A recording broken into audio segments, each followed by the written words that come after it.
Hello student. তো আজকের এই ভিডিওতে আলোচনা করব ঝাড়খণ্ড টেট পরীক্ষা নিয়ে। তো এই ভিডিওটার মধ্যে তোমরা সমস্ত আপডেট পেয়ে যাবে। পশ্চিমবঙ্গ থেকে কিভাবে আবেদন করবে, তোমাদের যোগ্যতা কি, সিলেবাস কি রয়েছে, আবেদন ফি কত, পরীক্ষার পদ্ধতি, কত বছর ইত্যাদি সব বিষয় তোমরা এই ভিডিও থেকে জানতে পারবে। কতগুলো কি ভ্যাকেন্সি আছে না আছে একদম ফুল ডিটেলস এই ভিডিও থেকে তোমরা জেনে যাবে। সো তুমি যদি চ্যানেলে নতুন হয়ে থাকো অবশ্যই চ্যানেলটাকে সাবস্ক্রাইব করে দাও। সো চলো আমরা দেখে নিই একে একে সমস্ত বিষয়। তো প্রথমে যদি আসি আমরা ঝাড়খণ্ড টেট 2026। তো এখানে তোমাদের ফর্ম ফিল আপ কবে থেকে শুরু হচ্ছে? তো তোমাদের ফর্ম ফিল আপ কিন্তু শুরু হয়ে যাচ্ছে 21শে এপ্রিল 2026 থেকে কিন্তু তোমাদের ফর্ম ফিল আপ স্টার্ট হয়ে যাচ্ছে, ঠিক আছে? এর আগেও কিন্তু ফর্ম ফিল আপ হয়েছে, সেগুলোকে মানে যারা যারা ফর্ম ফিল আপ করেছিলে তাদেরকে আবার নতুন করে এখানে ফর্ম ফিল আপ করতে হবে, ঠিক আছে? দেন আবেদনের শেষ তারিখ কবে? তো আবেদনের শেষ তারিখ হচ্ছে তোমার 21শে মে 2026 তোমার আবেদনের শেষ তারিখ। আবেদন করতে হবে সম্পূর্ণ অনলাইন পদ্ধতিতে, কোনো রকমের কোনো অফলাইন নেই, একদম তোমাকে অনলাইনে আবেদন করতে হবে এখানে। দেন এর পরে যদি যাই আমরা, তো তোমার যোগ্যতা কি লাগছে? তো তোমার যোগ্যতা লাগছে, তুমি যদি একজন ভারতীয় নাগরিক হও তাহলেই কিন্তু এখানে তুমি অ্যাপ্লাই করতে পারবে, মানে ভারতের যে কোনো স্টেট থেকে তুমি এখানে অ্যাপ্লাই করতে পারবে, ঠিক আছে? আর আরেকটা মানে পয়েন্ট হচ্ছে তোমার নামে যাতে কোনো ক্রিমিনাল কেস না থাকে। এটা হচ্ছে সাধারণ বিষয়, যে কোনো চাকরির পরীক্ষায় দিতে যাও তোমার হচ্ছে পুলিশ ভেরিফিকেশন মানে সার্টিফিকেট লাগে, এখানে সার্টিফিকেট নেবে না, বাট তোমার নামে যাতে কোনো মানে পুলিশি কেস না থাকে, এটা হচ্ছে পয়েন্ট। দেন এর পরে যদি দেখি আমরা এখানে তোমার শিক্ষাগত যোগ্যতা কি লাগছে, তো এখানে তোমার এডুকেশনাল কোয়ালিফিকেশন যেটা লাগছে, যেটা হচ্ছে প্রাথমিক বিদ্যালয় মানে তোমার ক্লাস 1 থেকে 5 পর্যন্ত, ঠিক আছে? তোমার ক্লাস 1 থেকে 5 পর্যন্ত তোমার শিক্ষাগত যোগ্যতা কি লাগছে? তো ন্যূনতম 50% নাম্বার মানে 50% নাম্বার উচ্চ মাধ্যমিকে তোমার থাকতে হবে। আর 2 বছরের ডিএলএড কোর্স যেটা তোমার এনসিটিই অনুমোদিত থাকতে হবে, ঠিক আছে? মানে 50% নাম্বার, সেই সাথে তোমার ডিএলএড করা থাকতে হবে 2 বছরের কোর্স। অথবা কি বলেছে, অথবা বলেছে তোমার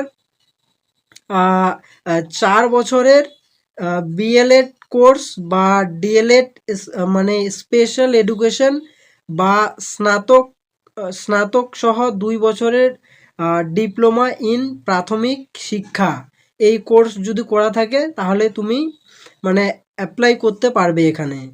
এটা গেল তোমার কি, এটা গেল প্রাথমিক বিদ্যালয় যেটা ক্লাস 1 থেকে 5 পর্যন্ত।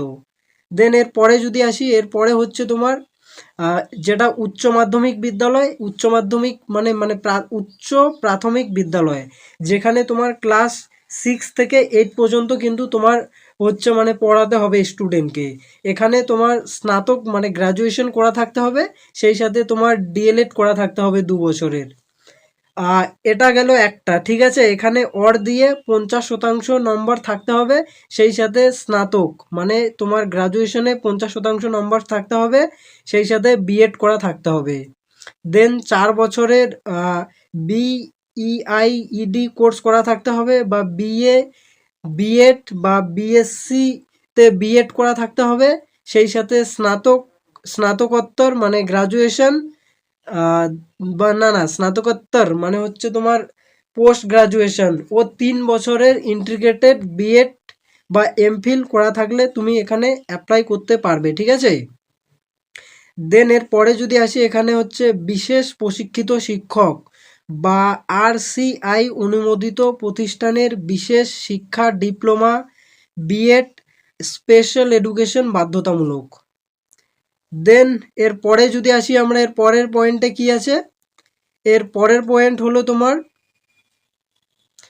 প্রাথমিক বিদ্যালয়। এটা হয়ে গেছে আমাদের অলরেডি, এটা হয়ে গেছে। দেন এবারে দেখছি আমরা বয়স, তোমার বয়সের সীমাটা কি লাগছে, তোমার কত বছর পর্যন্ত তুমি এখানে অ্যাপ্লাই করতে পারবে। তো ন্যূনতম তোমার 21 বছর হতে হবে, ঠিক আছে? তোমার 21 থেকে 40 বছর পর্যন্ত কিন্তু এখানে তুমি অ্যাপ্লাই করতে পারবে। আর তোমার বয়সটা যে ক্যালকুলেট করা হবে যে তোমার 21 বয়সের থেকে, সেটি তোমার 1 আগস্ট থেকে কিন্তু ক্যালকুলেট করা হবে তোমার বয়সটা, ঠিক আছে? আর এখানে এক্সামের লেভেলটা কি থাকবে? এক্সামের লেভেল হচ্ছে তোমার এই যে 1 থেকে 5 প্রাইমারি টেট, এটা হচ্ছে লেভেল 1। আর লেভেল 2 এটা হচ্ছে 6 to 8, এটা হচ্ছে আপার প্রাইমারি টেট। দেন এর পরে যদি আসি আমরা, এরপরে হচ্ছে তোমার এটা এক্সাম প্যাটার্ন বা বলতে পারো মানে কোন বিষয়ে কত নম্বর থাকবে আর কি।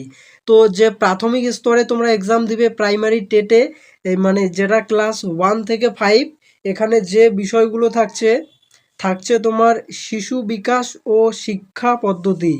এখানে তোমার মোট 30 নাম্বার থাকবে, 30টা প্রশ্ন, 30 নাম্বার। দেন ভাষা 1, যেখানে তোমার হিন্দি, সংস্কৃত, উর্দু, ইংরেজি এই 4টা ভাষা থাকবে, ঠিক আছে? তো তুমি যদি ওয়েস্ট বেঙ্গল থেকে হও তো অবভিয়াসলি তুমি ইংরেজি নিবে। অনেকে আবার সংস্কৃত ভালো পারে, যাদের আবার সংস্কৃত সাবজেক্ট রয়েছে তাদের ক্ষেত্রে তো সংস্কৃত খুবই ভালো। অনেকে হিন্দিতেও করেছে, তো তোমরা হিন্দিতেও করতে পারবে। মানে যাকে যেই ভাষায় তোমরা দক্ষ সেই ভাষাতে তোমরা এক্সাম দিতে পারবে, ঠিক আছে? ভাষা 1-এ যেখানে 30টা প্রশ্ন, 30 নম্বর মোট। দেন ভাষা 2-তে তোমার কি থাকছে, যেখানে এখানে থাকছে তোমার আঞ্চলিক বা জাতীয় ভাষা। দ্যাট মিন্স এখানে কিন্তু তুমি বাংলা ভাষাটাও পেয়ে যাবে, ঠিক আছে? তো তুমি এই মানে এই ভাষা 2টা তুমি বাংলাতে দিতে পারবে। এখানে অনেক কয়েকটা আমি শেষে দেখিয়ে দেবো কোন কোন ভাষাগুলো মানে যে ঝাড়খণ্ড টেট তারা ওদের আঞ্চলিক ভাষায় অ্যাড করেছে, সেখানে কিন্তু বাংলা ভাষাও আছে। সো তোমার কোনো প্রবলেম হবে না, তুমি বাংলা ভাষা চুজ করতে পারবে। এখানেও 30 নম্বর থাকবে। দেন গণিত, ম্যাথেও 30টা প্রশ্ন থাকবে, 30 নাম্বার। দেন থাকবে তোমার পরিবেশ অধ্যয়ন, মানে পরিবেশের থেকে থাকবে 30টা প্রশ্ন, 30 নাম্বার। তো টোটাল তোমার 150টা প্রশ্ন, টোটাল 150 মার্কসের মধ্যে তোমার এক্সাম হবে, যেটা হচ্ছে প্রাথমিক স্তর ক্লাস 1 থেকে 5 পর্যন্ত। দেন এর পরে যদি আসি, এর পরে হচ্ছে তোমার উচ্চ মাধ্যমিক স্তর বা ক্লাস 6 থেকে 8 পর্যন্ত। এখানে যে বিষয়গুলো থাকছে তোমার, এখানে থাকছে তোমার শিশু বিকাশ ও শিক্ষা পদ্ধতি। এই বিষয় থেকে থাকছে 30টা প্রশ্ন, 30 নাম্বার। দেন এখানেও ভাষা 1-এ 30টা প্রশ্ন, 30 নাম্বার। ভাষা 2 সেম আগে যে বলেছি যেই ভাষাগুলো সেই ভাষাগুলো এখানেও থাকবে, এখানেও 30টা প্রশ্ন, 30 নম্বর ভাষা 2। এখানে হচ্ছে নতুন যে বিষয়টা অ্যাড করা হচ্ছে গণিত ও বিজ্ঞান। এখানে ম্যাথ ও বিজ্ঞান থেকে 50 প্লাস 10, 60 নম্বর থাকবে, ঠিক আছে? মানে গণিত থেকে 50 প্লাস বিজ্ঞান থেকে 10, 60। দেন সমাজ বিজ্ঞান মানে যারা আর্টসের স্টুডেন্ট এখানে তারা বেনিফিট পেয়ে যাবে। তো সমাজ বিজ্ঞান থেকে 50টা প্রশ্ন প্লাস 10, মানে এখান থেকে 60, এখান থেকে 60। দেন তাহলে টোটাল কত নম্বরের মধ্যে এক্সাম হচ্ছে? তো টোটাল 150 নম্বরের মধ্যে কিন্তু এখানেও এক্সামটা হচ্ছে, ঠিক আছে? না না, 150 না, এখানে তোমার 60, 120, 120 এখানে টোটাল তোমার হচ্ছে, সেটি হলো তোমার 210, ঠিক আছে? 210-এর মধ্যে তোমার যে উচ্চ মাধ্যমিক স্তর যেটা হচ্ছে ক্লাস 6 থেকে 8, এখানে তোমার টোটাল 210-এর মধ্যে এক্সাম হবে, ঠিক আছে? দেন এর পরে যদি চলে যাই তো এবারে তোমার এক্সাম প্যাটার্ন কি থাকবে, ঠিক আছে? কোন প্যাটার্নে তোমার এক্সামটা হবে। তো এখানে তোমার মোট সময় থাকবে এক্সামের 2 ঘন্টা 30 মিনিট। দেন সব প্রশ্ন তোমার এমসিকিউ মানে অবজেক্টিভ টাইপের থাকবে। এখানে তোমাকে ওএমআর শিট ফিল আপ করতে হবে, আশা করি সবাই জানো। আর এখানে কিন্তু প্লাস পয়েন্ট যেটা, এখানে কোনো নেগেটিভ মার্কিং নেই। আর টেটের পরীক্ষায় নেগেটিভ মার্কিং থাকে না, এটা আশা করি সবাই জানো, ঠিক আছে? দেন এর পরে যদি দেখি আমরা এবারে তোমাদের পাসিং মার্কস কত। তো তোমরা যারা মানে ওয়েস্ট বেঙ্গল থেকে অ্যাপ্লাই করবে, মানে তোমরা জেনারেল ক্যাটাগরিতে বিলং করছো, মানে জেনারেল ইডাব্লিউএস 60% লাগবে, এটা ওদের স্টেটের অনুযায়ী, ঠিক আছে? তো এখানে তোমাকে 60% তুলতে হবে যারা ওয়েস্ট বেঙ্গল থেকে। ওবিসি 55%, আর এসটি, এসসি, পিএস এরা হচ্ছে 52%। এরা হচ্ছে যারা ঝাড়খণ্ডের অধিবাসী তাদের জন্য এটা। আর যারা আমাদের ওয়েস্ট বেঙ্গল থেকে যাবে তাদের সবাইকে হচ্ছে 60%-এর উপরই তাদের ক্যালকুলেট হবে, ঠিক আছে? এই গেল তোমার নাম্বারের ইয়ে। দেন এর পরে যদি আসি আমরা, এবারে হচ্ছে তোমার অ্যাপ্লিকেশন ফি কত টাকা লাগছে। তো লেভেল 1 যেটা, ঠিক আছে, লেভেল 1-এ প্রাইমারি টেট, সেখানে কিন্তু তোমার ফর্ম ফিল আপ করতে 1300 টাকা লাগবে। অ্যান্ড লেভেল টু যেটা হচ্ছে আপার প্রাইমারি টেট, এখানেও তোমার 1300 টাকা লাগবে। তুমি যদি দুটো ফর্ম ফিল আপ একসঙ্গে করে দাও তাহলে তোমার টোটাল 1500 টাকা লাগবে। আর যদি তুমি ধরো একটা করছো, শুধু মানে প্রাইমারি টেট করছো, সেক্ষেত্রে তোমাকে 1300 টাকা দিতে হবে আর কি। আর দুটো যারা একসাথে করবে তারা 1500 টাকাই হয়ে যাবে তাদের জন্য। দেন এরপরে যদি আসি, এরপরে তোমার যে সার্টিফিকেট দিবে তোমাকে ঝাড়খণ্ড গভর্নমেন্টের তরফ থেকে, সেই সার্টিফিকেটের ভ্যালু তোমার কতদিন থাকবে, ঠিক আছে?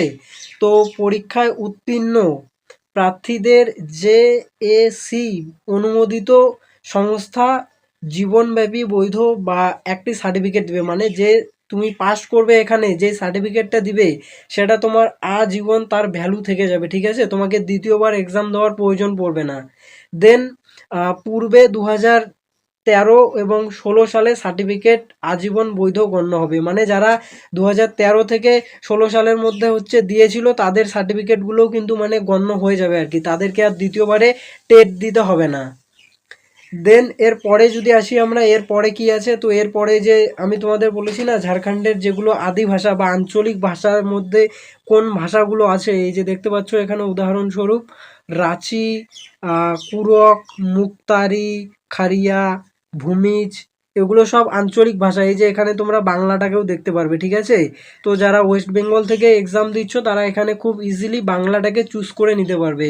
আর এখানে মোট 24 জেলার জন্য ভাষা আঞ্চলিক, মানে এখানে মোট 24টা জেলার জন্য ভাষার মানে তালিকা নির্দিষ্ট করা হয়েছে এখানে, মানে 24টা থেকে ভাষা নেওয়া হয়েছে আর কি। তো তুমি যারা ওয়েস্ট বেঙ্গল থেকে, যারা ত্রিপুরা থেকে ফর্ম ফিল আপ করবে তারাও খুব ইজিলি বাংলা ভাষা চুজ করে নিতে পারবে, ঠিক আছে?